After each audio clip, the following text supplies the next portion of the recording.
নমস্কার, আমি সুপর্ণা সুপুস কুকিং ওয়ার্ল্ডের আরও একটি নতুন রেসিপিতে সকলকে স্বাগত জানাই। আজকে আমি তোমাদেরকে রান্না করে দেখাবো একটা ভিন্ন স্বাদের ডিম কারি রেসিপি। আশা করি ভিডিওটি তোমাদের ভালো লাগবে। ভিডিওটি সম্পূর্ণ দেখার অনুরোধ রইল। চলো কথা না বাড়িয়ে তাহলে রান্নাটা শুরু করা যাক। এই রান্নাটা করার জন্য প্রথমে আমি একটা কড়াই বসিয়ে কড়াইতে দিয়ে দিয়েছিলাম 2 টেবিল চামচ পরিমাণ সাদা তেল। তেলটা ভালোভাবে গরম হয়ে এলে এর মধ্যে দিয়ে দিতে হবে 3টে মিডিয়াম সাইজের পেঁয়াজ কুচি। পেঁয়াজটাকে আমি এরকম পাতলা পাতলা লম্বা লম্বা করে কেটে নিয়েছিলাম। সমস্ত পেঁয়াজগুলো কড়াইয়ের মধ্যে দেওয়া হয়ে গেলে এটাকে নাড়াচাড়া করে ভালো করে ভেজে নিতে হবে লাল লাল করে।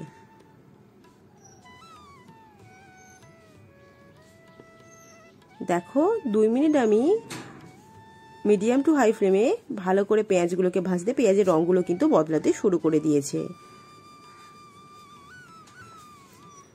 যখন পেঁয়াজটা ঠিক এরকম লাল লাল হয়ে যাবে তখন এটা কড়াই থেকে তুলে নিতে হবে।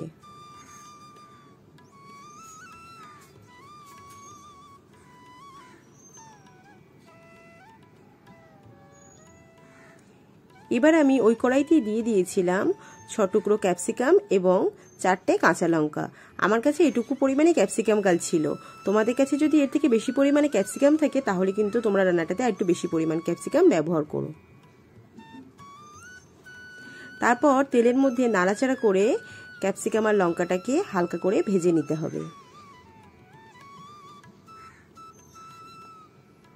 দেখো ঠিক এইভাবে ভেজে নিতে হবে। আমি এবার এই ক্যাপসিকাম আর কাঁচা লঙ্কাগুলোকে তুলে নিচ্ছি।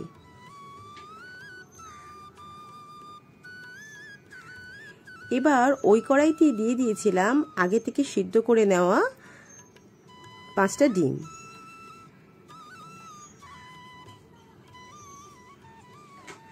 এরপর এর মধ্যে দিয়ে দিতে হবে 1/4 চা চামচ হলুদের গুঁড়ো এবং 1/4 চা চামচ লঙ্কার গুঁড়ো। তারপর নাড়াচাড়া করে ডিমগুলোকে একটু ভাজা করে নিতে হবে। এখানে কিন্তু ডিমগুলোকে খুব কড়া করে ভাজবার একেবারেই প্রয়োজন নেই। ডিমগুলোর গায়ে একটু রং ধরে এলেই কিন্তু নামিয়ে নিতে হবে।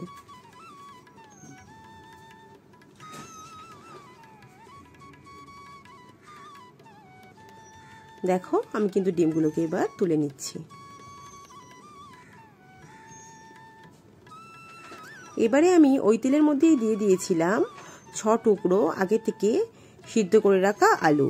এখানে বলে রাখি আমি কিন্তু আলুটাকে খুব বেশি সিদ্ধ করিনি, একটু কিন্তু শক্ত শক্ত রেখেছিলাম যাতে রান্না করার সময় আলুটা না গলে যায়। দেখো তারপর এইভাবে নাড়াচাড়া করে কিন্তু আলুটাকেও ঠিক লাল লাল করে ভেজে নিতে হবে। এবার আমি একটু আলুটাকে ঢাকনা দিয়ে রান্না করে নেব। ঢাকনা খুলে আরো কিছুক্ষণ নাড়াচাড়া করলেই কিন্তু আমার আলু ভাজাটা একেবারে তৈরি হয়ে যাবে।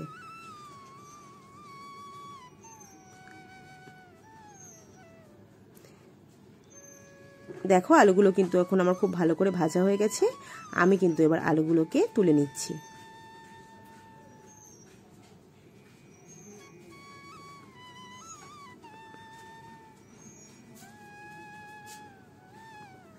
এবার একটা মিক্সিং জারের মধ্যে নিয়ে নিয়েছিলাম একটা বড় সাইজের টমেটো কুচি। এরপর এর মধ্যে দিয়ে দিয়েছিলাম আগে থেকে ভেজে রাখা পেঁয়াজের বেরেস্তাটা। এরপর এর মধ্যে দিয়ে দিতে হবে 1.5 টেবিল চামচ টক দই। এখানে কিন্তু আমি জল ঝরানো টক দই ব্যবহার করেছিলাম। তারপর একটা মিহি পেস্ট তৈরি করে নিতে হবে। এবার ওই কড়াইতেই আমি দিয়ে দিয়েছিলাম আরো 2 টেবিল চামচ সর্ষের তেল। তোমরা যদি চাও পুরো রান্নাটা সর্ষের তেলে বা সাদা তেলেও করতে পারো। এবার এর মধ্যে দিয়ে দিয়েছিলাম একটা শুকনো লঙ্কা এবং কিছুটা গোটা গোলমরিচ, কিছুটা সাদা জিরে এবং 4 থেকে 5টা গোটা গোলমরিচ। কিছুক্ষণ তেলের মধ্যে নাড়াচাড়া করে এর মধ্যে দিয়ে দিয়েছিলাম 1 চা চামচ পরিমাণ আদা রসুনের পেস্ট। তারপর কিছুক্ষণ নাড়াচাড়া করে ভালো করে আদা রসুনটাকে ভেজে নিতে হবে যতক্ষণ না পর্যন্ত আদা রসুন থেকে যে কাঁচা গন্ধটা বেরোয় সেই কাঁচা গন্ধটা চলে যায়। যখন দেখবে আদা রসুন থেকে খুব সুন্দরভাবে কাঁচা গন্ধটা চলে গেছে এর মধ্যে থেকে দিয়ে দিতে হবে আগের থেকে পেস্ট করে রাখা মশলাটা। তারপর মশলাটাকে দিয়ে আবারও নাড়াচাড়া করে বেশ কিছুক্ষণ সময় ধরে ভেজে নিতে হবে। যেহেতু এখানে টমেটোটা কাঁচা আছে তাই একটু সময় লাগবে মশলাটাকে ভেজে নেওয়ার জন্য। এবার আমি মিক্সিটাকে ধুয়ে জলটাও দিয়ে দিলাম। তারপর আবারও একইভাবে নাড়াচাড়া করে মশলাটাকে কষিয়ে নিতে হবে। যখন দেখবে মশলাটা ভালো করে কষানো হয়ে গেছে, এর মধ্যে দিয়ে দিতে হবে 1/4 চা চামচেরও একটু কম জিরে গুঁড়ো, 1/4 চা চামচ ধনে গুঁড়ো এবং দিয়ে দিতে হবে 1 চা চামচ চিকেন মশলা। এখানে কিন্তু অবশ্যই চিকেন মশলাটা ব্যবহার করতে হবে। তারপর নাড়াচাড়া করে সমস্ত মশলাগুলোকে কষিয়ে নিতে হবে।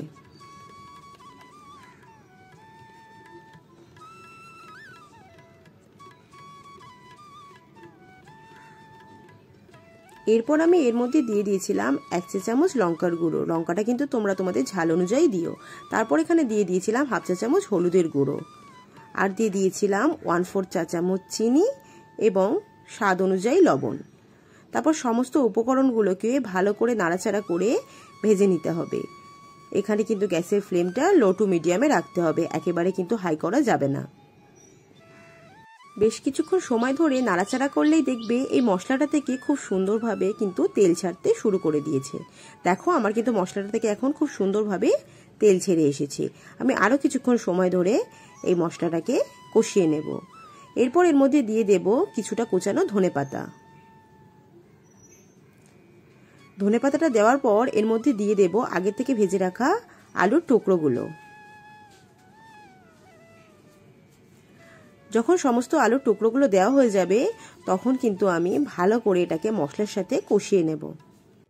তোমরা কিন্তু বাড়িতে অবশ্যই এই রেসিপিটা একবার ট্রাই করে দেখো, আর যদি বাড়িতে বানাও তাহলে কেমন খেতে লেগেছে আমাকে কিন্তু কমেন্ট করে জানাতে ভুলো না। দেখো আমার কিন্তু এখন আলুর সাথে মশলাটা খুব ভালোভাবে কষানো হয়ে গেছে। এবার আমি এটাকে ঢাকনা দিয়ে রান্না করে নেব কিছুক্ষণ সময়ের জন্য। 2 মিনিট ঢাকনা দিয়ে রান্না করার পর ঢাকনা খুলে আবারও কিন্তু আমি এটাকে কষিয়ে নেব। বেশিক্ষণ কিন্তু যদি এটাকে একইভাবে চাপা দিয়ে রাখা হয় তাহলে কিন্তু তলা থেকে মশলাটা ধরে যেতে পারে। এরপর আমি এর মধ্যে দিয়ে দেব আগে থেকে ভেজে রাখা ডিমগুলো। সমস্ত ডিমগুলো দেওয়া হয়ে গেলে ডিমগুলোকেও ভালো করে মশলার সাথে কিন্তু মিশিয়ে নিতে হবে। ভালো করে মশলার সাথে ডিমটা মেশানো হয়ে গেলে এর মধ্যে দিয়ে দিতে হবে আগে থেকে গরম করে রাখা 2 কাপ পরিমাণ জল। এখানে কিন্তু গরম জলেরই ব্যবহার করো। তারপর সমস্ত মশলার মধ্যে জলটাকে ভালো করে মিশিয়ে দিতে হবে। এরপর ঢাকনা দিয়ে এটাকে রান্না করে নিতে হবে 10 মিনিটের জন্য। এখানে কিন্তু গ্যাসের ফ্লেমটা লো টু মিডিয়ামে রাখতে হবে।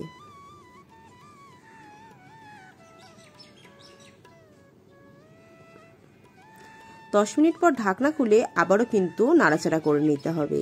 মাঝে মাঝে কিন্তু ঢাকনা খুলে এইভাবে রান্নাটাকে নাড়াচাড়া করে নিতে হবে। এরপর এর উপর থেকে দিয়ে দিতে হবে আগে থেকে ভেজে রাখা কাঁচা লঙ্কা এবং ক্যাপসিকামগুলো।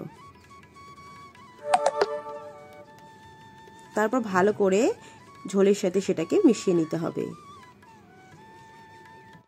এরপর আমি এর উপর থেকে দিয়ে দিয়েছিলাম কিছুটা পরিমাণ কসুরি মেথি। এখানে কিন্তু কসুরি মেথিটা অবশ্যই ব্যবহার করতে হবে।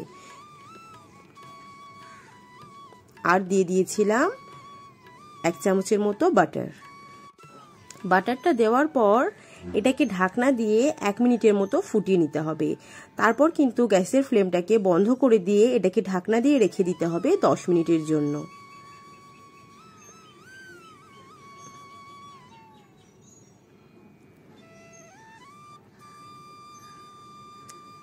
10 মিনিট পর ঢাকনা খুললেই তৈরি হয়ে যাবে আমাদের এই সুস্বাদু এগ কারি রেসিপিটা।